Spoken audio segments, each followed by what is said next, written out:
Evolución del conocimiento científico. Hola, hoy vamos a hablar sobre la evolución del conocimiento científico a lo largo del tiempo. ¿Te has preguntado cómo hemos llegado a entender el mundo como lo hacemos hoy?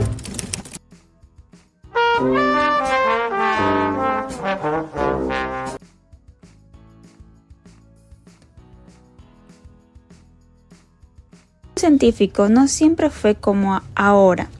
Ha evolucionado durante siglos, pasando de explicaciones basadas en mitos a métodos rigurosos basados en la observación y la experimentación.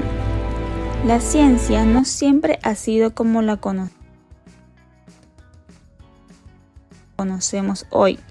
Ha cambiado mucho, pasando de explicaciones filosóficas y religiosas a métodos basados en la experimentación y la evidencia. Hoy vamos a recorrer las principales etapas de esta evolución, destacando las más importantes de cada una. Acompáñanos en este recorrido por sus etapas más importantes. En la antigüedad, especialmente en Grecia y Roma, el conocimiento se basaba en la razón. Los pensadores buscaban explicar el mundo mediante la lógica y la deducción. Por ejemplo, filósofos como Platón y Aristóteles intentaban entender la esencia de las cosas, aunque sin utilizar experimentos como hoy en día, se concentraban en entender la esencia de las cosas y en crear sistemas de clasificación.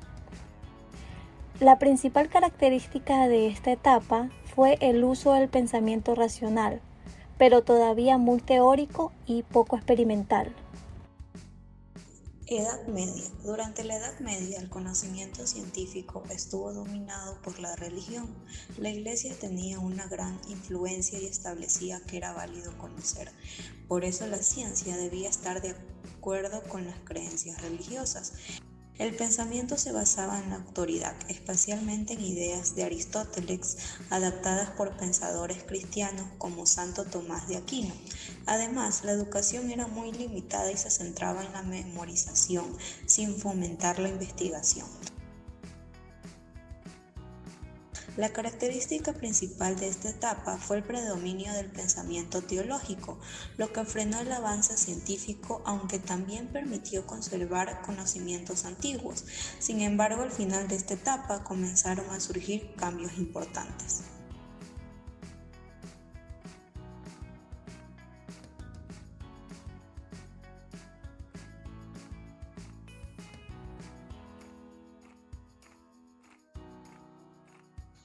Ciencia moderna. Con el Renacimiento y la Edad Moderna todo cambió. La ciencia empezó a centrarse en la observación y la experimentación.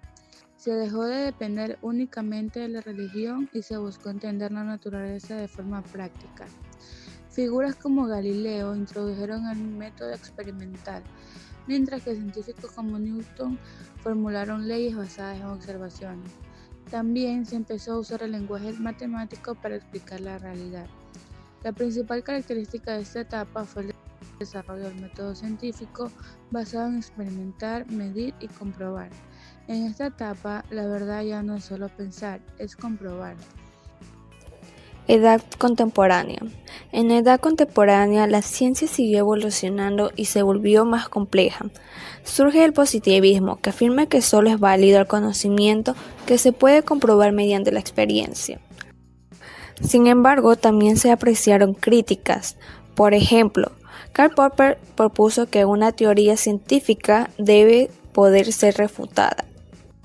Thomas Kuhn explicó que la ciencia avanza mediante cambios de paradigma, es decir, grandes transformaciones en la forma de pensar. La característica principal de esta etapa es la ciencia, la cual se entiende como un proceso en constante cambio, no solo como una verdad absoluta. Pragmatismo y visión actual. Más adelante, corrientes como el pragmatismo propusieron que el conocimiento es útil si funciona en la práctica.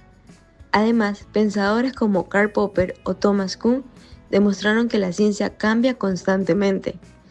En la actualidad, El conocimiento científico no solo depende de descubrir cosas nuevas, sino también de compartirlas y aplicarlas. Hoy en día, la tecnología y la globalización han hecho que el conocimiento sea más accesible y colaborativo. Además, se reconoce que la ciencia está influida por factores sociales, económicos y culturales. Como conclusión tenemos que la evolución del conocimiento científico no solo cambió lo que sabemos, cambió cómo lo cuestionamos y lo validamos. Hemos pasado de verdades absolutas a un conocimiento crítico, dinámico y en constante revisión. Y hoy entender ese proceso no es solo conocimiento, es una ventaja para interpretar, anticipar y transformar la realidad.